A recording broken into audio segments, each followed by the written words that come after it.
The birth of the modern Special Air Service. The Malayan emergency was triggered on the 18th of June 1948, post-World War II.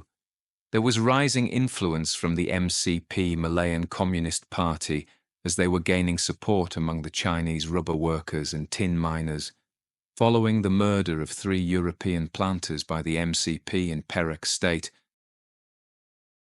The Sungai Siput incident, as it is known, marked the beginning of the Malayan emergency on 16th June 1948. 3 European plantation managers were killed at Sungai Siput, Perak, in 2 different rubber estates, the Elfil estate and Fin Soon estate. The estates were 2 kilometers apart. Elfil estate manager A.E. Walker was shot at his office desk at 8:30 a.m. 30 minutes later, Fin Soon's manager John Allison and his assistant Ian Christian were tied and killed by the communists. This attack led to the declaration of a state of emergency a few weeks later. Britain declared a state of emergency. The police were given sweeping powers of arrest, and the British imposed new laws and punishments. These included censorship, curfews, and the death penalty could be administered without an ordinary trial. In the 2 weeks following, hundreds of MCP members were arrested, and the party was declared illegal on 23 July.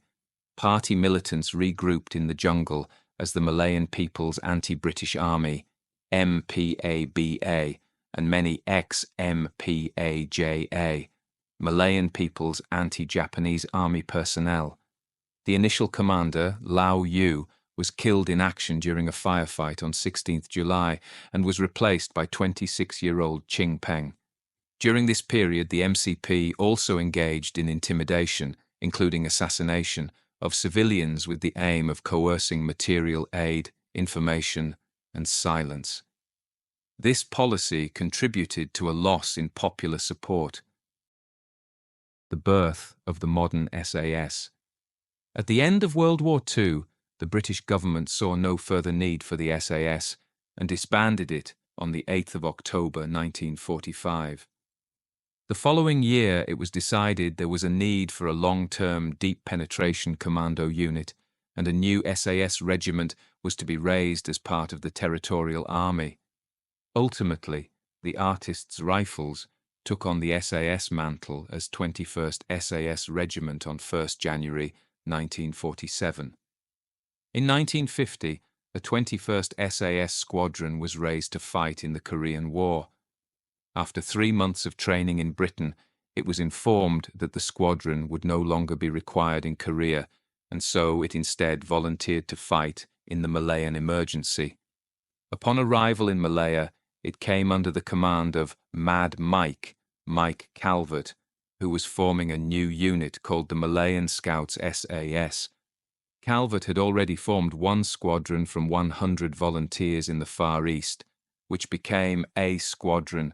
21st S.A.S. Squadron then became B Squadron, and after a recruitment visit to Rhodesia by Calvert, C Squadron was formed from 100 Rhodesian volunteers.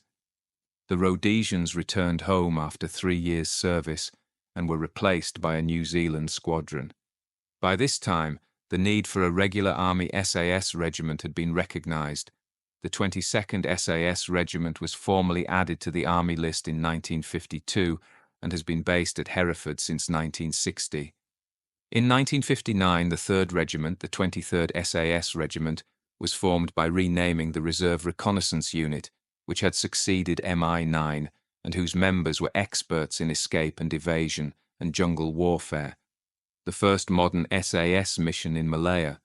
To help support the Commonwealth soldiers of the British, Australian and New Zealand armies and conduct counter-terrorism missions, B Squadron, or the Malayan Scouts as they were known then, took part in their first operation since World War II, Operation Hellsby.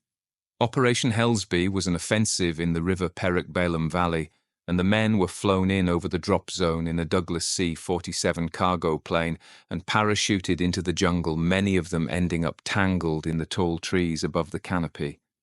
The operation took place in 1951. The main goal was to gather intelligence on communist guerrilla activities and disrupt their operations in the deep jungle where they thought they would be safe prior to the operation. Extensive intelligence work was conducted to identify the locations and movements of communist forces. The operation involved a small team of S.A.S. soldiers, typically 6 to 12 members, selected for their skills in jungle warfare and reconnaissance, and once in the area of operations, would often split into smaller patrols. Once on the ground, the team conducted surveillance of suspected guerrilla camps and supply routes, gathering information about troop movements and local support structures. The dense and difficult terrain posed significant challenges for navigation and operations, requiring the team to utilize all their skills they had developed in jungle reconnaissance.